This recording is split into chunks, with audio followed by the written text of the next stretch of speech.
Gulf గజగజ వణికిపోతున్నదట. Iran Gulf countries మీద attack చేస్తున్నది, పశ్చిమాసియా దేశాల మీద. ఇజ్రాయెల్ అండ్ అమెరికానేమో ఇరాన్ మీద దాడి చేస్తున్నాయి. గల్ఫ్ గజగజ. ఖతార్లోని కీలక రస్ లఫాన్ గ్యాస్ క్షేత్రం సహా చమురు రిఫైనరీలపైన ఇరాన్ భీకరమైన దాడి చేస్తున్నది. నౌకలపైకి కూడా క్షిపణులు, డ్రోన్లు ప్రయోగిస్తున్నది. ఇగో సౌదీ అరేబియాలోని రియాద్లో చమురు సంస్థ ఆరామ్కో సమీపంలో చెలరేగిన మంటలట. ఇంకోవైపున ఇజ్రాయెల్ దాడితో ఇరాన్లోని బుషహర్ ప్రావిన్స్లో మంటల్లో చిక్కుకున్న సౌత్ పార్స్ గ్యాస్ క్షేత్రం అట. అసలు ఎంత భయంకరంగా ఉందంటే సిచ్యువేషను ఇంకా వరస్ట్గా తయారవుతున్నది. ఇజ్రాయెల్ ఉత్తర విద్యుత్ గ్రిడ్ పైన కూడా దాడి చేసిరట. లక్షల మంది షెల్టర్లలోకి పోయిరట. ఎక్కడ? ఇజ్రాయెల్లో. సౌత్ పార్స్ గ్యాస్ క్షేత్రంపై ఇజ్రాయెల్ దాడితో ఇరాన్ ప్రతీకారం తీర్చుకున్నదట. ప్రపంచ దేశాల్లో కలవరం. $118కు చేరి తగ్గిన చమురు ధర అంటే ఒక స్టేజ్లో $118కి చేరుకుందట. ప్రపంచ స్టాక్ మార్కెట్లు భారీగా పతనమైనవి. పశ్చిమాసియాకు అమెరికా సైనికుల తరలింపు. ఇరాన్ దాడులు ఖండించిన సౌదీ, యుఏఈ. ఇరాన్ దౌత్యవేత్తలను బహిష్కరించిన ఖతార్. ఇప్పుడు వాడి మీద ఎందుకు ఒత్తిడి తెచ్చి ఈ ప్రపంచ దేశాలు ఆపే ప్రయత్నం? ఈ మొత్తం ఆ ట్రంప్ చేతిలో ఉన్నది వ్యవహారం. ఇప్పుడు ఇరానే నాశనం అవుతుందని వాళ్ళు అనుకుంటున్నారు. కానీ ఇరాన్ దాడులతో గల్ఫ్ కంట్రీస్ ఆగమవుతున్నాయి, ఇజ్రాయెల్ ఆగమవుతున్నది, అక్కడ ప్రాణాలు కోల్పోతున్నారు, లక్షల మంది తలదాచుకుంటున్నారు. అండ్ ఓవరాల్గా ప్రపంచం కూడా తలకిందులు అయిపోతున్నది.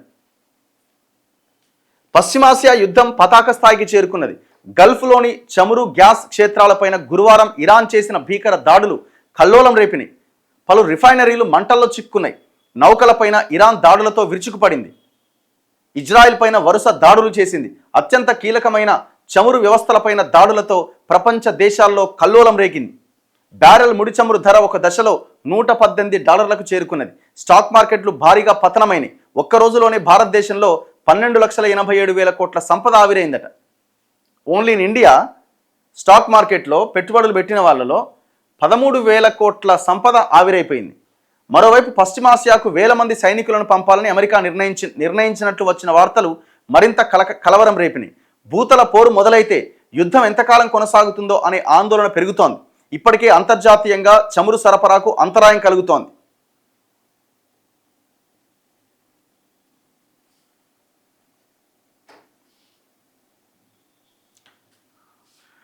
డ్రోన్లు, క్షిపణుల మోత మధ్య శుక్రవారం రంజాన్ జరుపుకోవడానికి గల్ఫ్ దేశాలు సిద్ధమైనవి.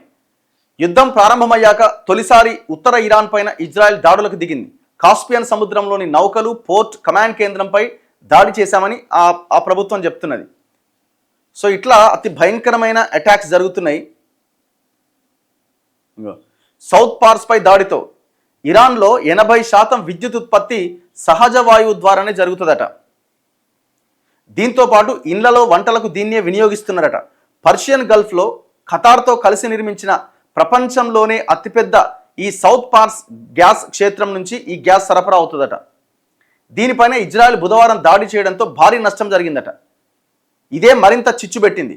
గల్ఫ్లోని చమురు, గ్యాస్ క్షేత్రాలపైన దాడులకు ఇరాన్ను పురిగొల్పింది. దీంతో పరిస్థితి అల్లకల్లోలమైంది. పరిస్థితి తీవ్ర రూపం దాల్చడంతో చమురు, గ్యాస్ క్షేత్రాలపై దాడులు వద్దంటూ అమెరికా అధ్యక్షుడు ట్రంప్ పిలుపునిచ్చారు. సౌత్ పార్స్ పై మరోసారి ఇజ్రాయెల్ దాడి చేయకూడదని స్పష్టం చేశారు. ఖతార్ చమురు క్షేత్రాలపైన దాడి చేస్తే ప్రతీకార దాడులు చేస్తామని హెచ్చరించారు. సరిపోయిందా? ఇప్పుడు వాళ్ళని ఎందుకు గెలికినారు? ఆ సౌత్ పార్స్ క్షేత్రం మీద దాడి చేసి కొలాప్స్ చేద్దామని ప్రయత్నం చేసిరు. ఇంత పనికున్నారని చెప్పి మొత్తం ఈ గల్ఫ్లో ఉన్న ఆల్ చమురు క్షేత్రాల మీద ఇరాన్ అటాక్ చేసింది. దెబ్బకు ట్రంప్ వద్దొద్దొద్దొద్దొద్దు అంటున్నాడట. అసలు కనీసం యుద్ధం ఆపాలని ఎవడి ఈగోతో వాడు కొట్టుకుంటున్నాడు. ఎవడి ఈగోతో వాడు వెనక్కి తగ్గడానికి ఇబ్బంది పడుతున్నారు. ఈ Saudi, Qatar and UAE Gulf countries అన్నీ ఈ దాడిని, ఇరాన్ దాడిని ఖండిస్తున్నాయి. ఇదో ప్రమాదకరమైన చర్య అని Arab League secretary general Ahmed Aboul Gheit వ్యాఖ్యానించారు. పలువురు ఇరాన్ దౌత్యవేత్తలను ఖతార్ బహిష్కరించిందట. ఇరాన్ పైన ఉన్న కొద్ది విశ్వాసం కూడా పోయిందని సౌదీ అరేబియా వ్యాఖ్యానించింది. తమకు కూడా సైనిక శక్తి ఉన్నది. కాల్పుల విరమణకు ఫ్రాన్స్ అధ్యక్షుడు పిలుపునిచ్చారు. ఆయుధాలు నిశ్శబ్దమైనప్పుడే గొప్ప ఒప్పందం కుదురుతుందని జర్మనీ కూడా చెప్తున్నది. సో దీనివల్ల అసలు అంత రవాణా వ్యవస్థ, జలమార్గంలో వెళ్ళే ఆ రవాణా వ్యవస్థ మొత్తం కొలాప్స్ అయిపోయింది. అమెరికాకు చెందిన F-35 యుద్ధ విమానాన్ని ఇరాన్ గగనతల రక్షణ వ్యవస్థ అడ్డుకున్నది. దీంతో అది అత్యవసరంగా ల్యాండ్ అయిందట, ప్రాణ నష్టం జరగలేదట. నరేంద్ర మోదీ ఎంటర్ అయినట. పశ్చిమాసియాలో నెలకొన్న పరిస్థితులపైన గురువారం ఫ్రాన్స్ అధ్యక్షుడు ఇమ్మాన్యుయల్ మెక్రాన్, ఒమన్ సుల్తాన్ హైతమ్ బిన్ తారిక్, మలేషియా ప్రధాని అన్వర్ ఇబ్రహీంలతో ప్రధానమంత్రి నరేంద్ర మోదీ ఫోన్లో మాట్లాడిరట. ఇప్పుడు మన సమస్య ఏంటంటే గల్ఫ్లో ఇండియన్స్ చాలామంది అక్కడ నివసిస్తున్నారు, భారతీయులు చాలామంది గల్ఫ్లో ఉన్నారు.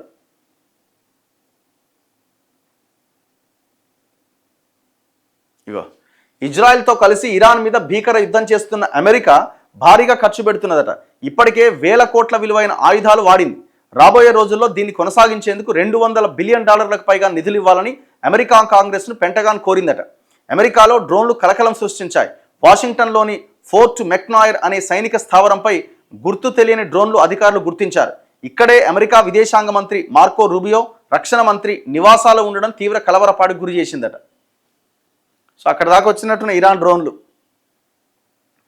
సిచ్యువేషన్ ఎంత వరస్ట్గా ఉంది చూడండి. ఏదో అనుకున్నారు, ఎంతసేపు ఇట్లా ఇట్లా ఇట్లా చిటికేస్తే కథం అయిపోద్ది ఇరాన్ అనుకున్నారు, కానీ వాడు ఇంకా భయంకరమైన సుక్కలు చూపిస్తున్నాడు. గల్ఫ్ కంట్రీస్లో ఉన్న చమురు క్షేత్రాలు మొత్తం మంటల్లో చిక్కుకున్నాయట. ఇగో సౌదీ అరేబియాలోని యాంబూకు సమీపంలో ఎర్ర సముద్రంలో ఉన్న రిఫైనరీపై ఇరాన్ డ్రోన్ దాడి చేసింది. దీంతో అది భారీగా ధ్వంసమైందట. ప్రపంచానికి సింహభాగం ఎల్ఎన్జీ అందించే ఖతార్లోని రస్ లఫాన్ గ్యాస్ క్షేత్రంపై క్షిపణితో ఇరాన్ దాడి జరిగింది. అగ్నిమాపక సిబ్బంది మంటలు ఆర్పుతున్నారు. దాడితో భారీ నష్టం జరిగిందని ఖతార్ ఎనర్జీ ప్రకటించింది. నష్టాన్ని అంచనా వేస్తున్నామని వెల్లడించింది. ఈ కేంద్రంలో ఇప్పటికే ఉత్పత్తి ఆగిపోయింది.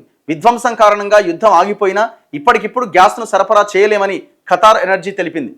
ఈ క్షేత్రంలో 17% గ్యాస్ ఉత్పత్తిపైన తీవ్ర ప్రభావం పడిందని, పునరుద్ధరణకు 5 ఏళ్లు పడుతుందని సంస్థ చెప్పింది. 5 years కావాలంటే దాన్ని మళ్ళీ రీస్టోర్ చేయాలంటే. కువైట్లోని మినా అల్ అహ్మదీ రిఫైనరీలో మంటలు వచ్చినాయి. ఇది పశ్చిమాసియాలో అతిపెద్ద రిఫైనరీల్లో ఒకటి. సమీపంలో ఉన్న మినా అబ్దుల్లా రిఫైనరీ పైన కూడా డ్రోన్ దాడి జరిగింది. యుఏఈలోని హబ్షాన్ గ్యాస్ క్షేత్రం బాబ్ ఫీల్డ్లో కార్యకలాపాలు ఆగిపోయినాయి. యుఏఈ తీరంలో ఒక నౌక మంటల్లో చిక్కుంది. ఇజ్రాయెల్లోని పలు ప్రాంతాలపై గురువారం 6 సార్లు దాడులు జరిగినాయి. పలు భవనాలు నీలమట్టమైనాయి. దాడులకు భయపడి జనం షెల్టర్స్లోకి వెళ్ళిపోయారు. ఇరాన్ క్షిపణి దాడుల కారణంగా ఉత్తర ఇజ్రాయెల్ విద్యుత్ గ్రిడ్ దెబ్బతిన్నది. ఇజ్రాయెల్లోని హైఫాలో చమురు రిఫైనరీ పైన ఇరాన్ దాడి చేసింది. అసలు వాళ్ళు మేము ఎట్టి పరిస్థితుల్లో వెనక్కి తగ్గం, యుద్ధం స్టార్ట్ చేసినాం, క్లోజ్ చేయాల్సింది కూడా మేమే అంటున్నారు. వాళ్ళు ఎక్కడ దాకపోద్దో ఏమైపోద్దో అర్థం కాని పరిస్థితి.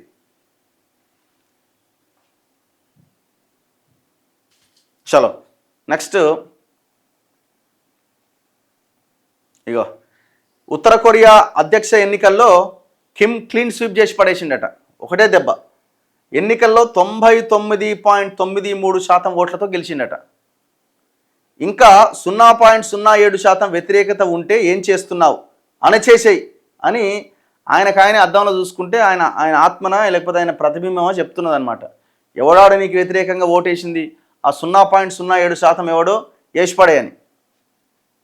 భయంతోనే వేసినట్టున్నారు ఆడ.